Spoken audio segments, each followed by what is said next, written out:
La taxe Zuckman sur les îles est faite le vendredi, un nouveau tremblé le gouvernement. Cet impôt de 2% sur le patrimoine de plus de 100 millions d'euros a été rejeté par l'Assemblée.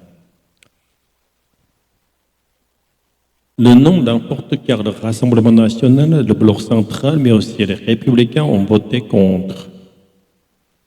On a le recours des impôts, on a le recours des taxes partout dans le monde.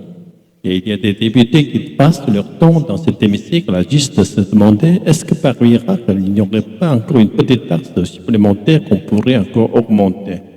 C'est un revers pour la Roche qui a ardemment défendu cet impôt. En 8 ans de macronisme, les fortunes de 500 familles ont doublé. Et là-dessus, nous verrons en réclamer 2%, 2 petits pourcents, mais nous sommes des mous. Éveillons-nous. Le Premier ministre Serra est venu à l'Assemblée pour ce débat crucial. Il a dénoncé une fois de plus cette taxe Zuckman. Il n'existe aucun impôt constitutionnel qui ne soit pas censuré par le Conseil constitutionnel qui soit à fort rendement de 10 ou 15 milliards d'euros. Je n'y crois pas, nous n'y croyons pas. Alors, quelle issue maintenant pour le gouvernement? Sébastien Lecornu a fait des gestes. Fini le gel des retraites, fini le gel des minima sociaux en 2026, mais les socialistes font toujours planer la menace de la censure. Aucun d'entre nous, ici à gauche et chez les écologistes, n'a peur du scrutin. Et donc nous irons aux élections s'il le faut, alors entendez et négocier. Sébastien Lecornu est-il en sursis? Ce soir, il demande à ses ministres de réunir les chefs du groupe de l'Assemblée pour négocier.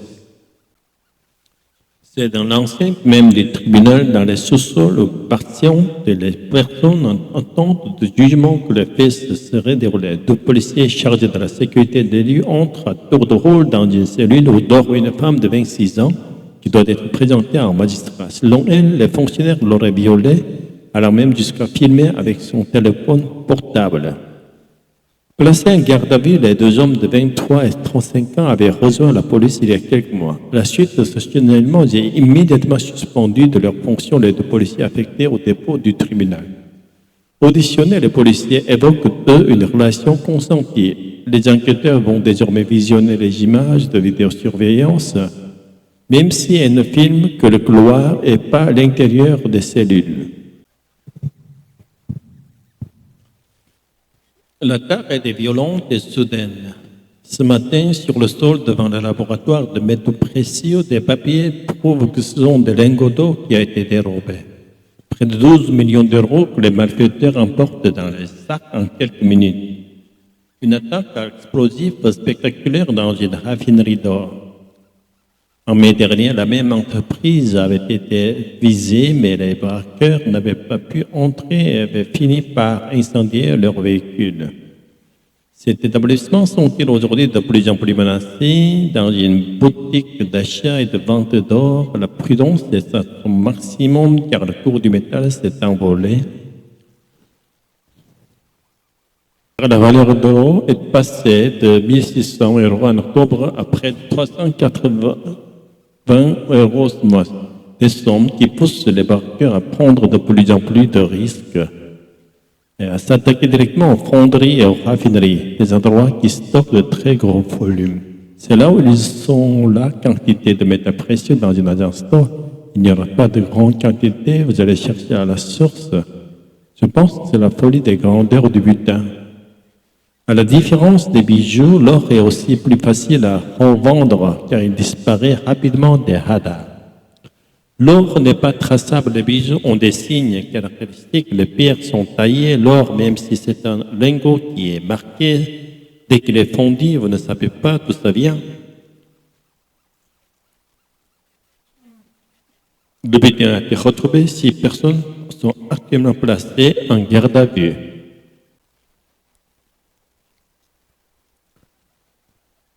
En sortant de cette boulangerie il y a 15 jours, un retraité croise une jeune femme. Mais il était loin de s'imaginer ce qui allait se passer. La fille passe, elle m'accoste, elle me dit qu'elle me reconnaît. Alors je la regarde bien et je dis non, je ne vous connais pas. Et en plus, elle me dit, je peux vous embrasser. J'ai dit, pourquoi pas? Il me prend dans ses bras, raconte-t-il la scène.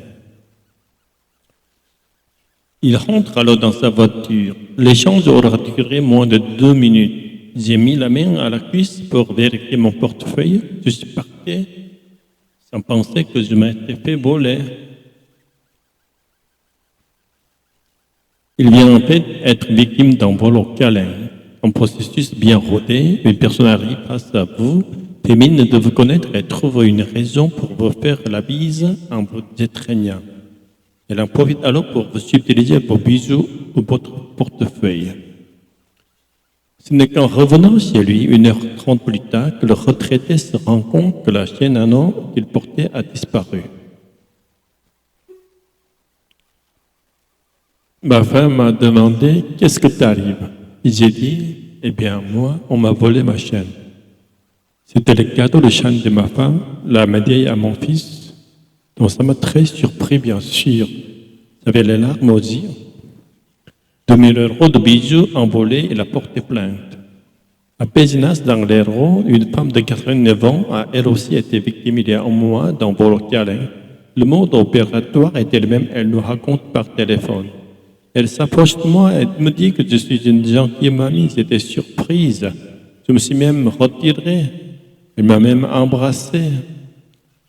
À force, elle m'a lâché et je suis parti. Je mets ma main au cou et je me demande où est ma chair. Un type de vol nouveau selon ce syndicat de policiers.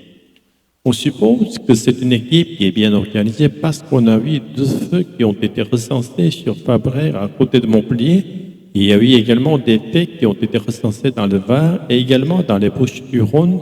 Donc en moins de 15 jours, ça commence à devenir un peu inquiétant. Les personnes âgées particulièrement vulnérables sont les principales victimes de ces vols au câlin. Le feu de circulation est clairement rouge, mais le chauffeur passe et percute un autre véhicule. Le choc est si violent que l'avant de la voiture est complètement détruit.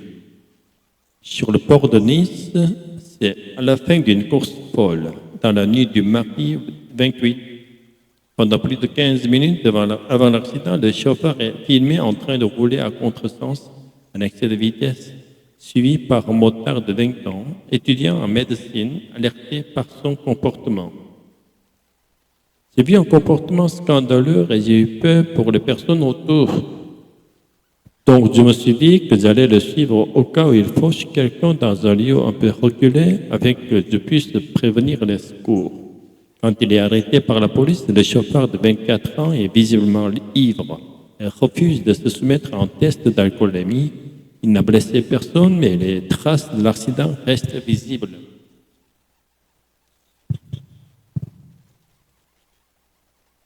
Dans le secteur de Nice, ce n'est pas la première fois qu'un motard filme des incivilités et infractions au cours de la route. Ce créateur de contenu a centaines de milliers d'abonnés et les dénonce sur les réseaux sociaux. Ça me permet de sensibiliser, de prévoir certaines situations. Certaines ne se rendent pas forcément compte que cela peut arriver. Ils peuvent anticiper et avoir un comportement un peu plus adapté. Au-delà du danger pour les autres, le chauffeur s'expose à de lourdes sanctions.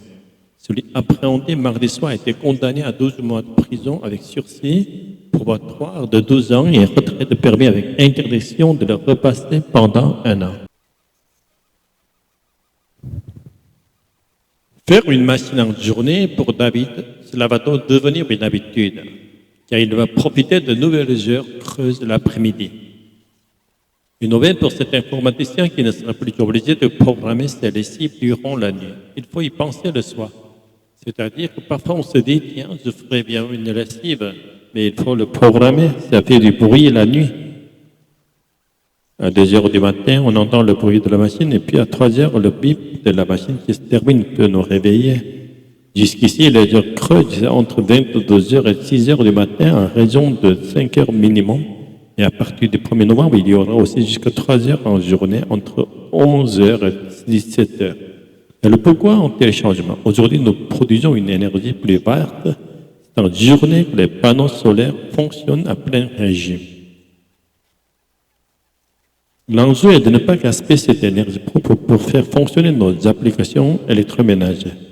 David pourra donc faire des économies. J'espère quand même économiser plusieurs centaines d'euros, dont j'imagine peut-être 340, 300 euros, si tout va bien, ce qui fera quand même quelque sortie au restaurant plutôt que de payer plus cher l'électricité.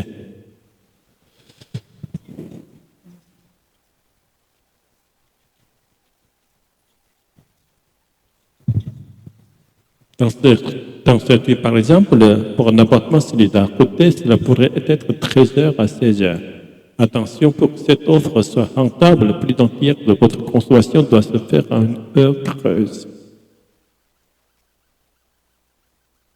Par le chauffage, par un véhicule électrique ou par le fait d'avoir une maison avec plusieurs occupants, ce changement d'horaire se fera progressivement d'ici à la fin de l'année 2027.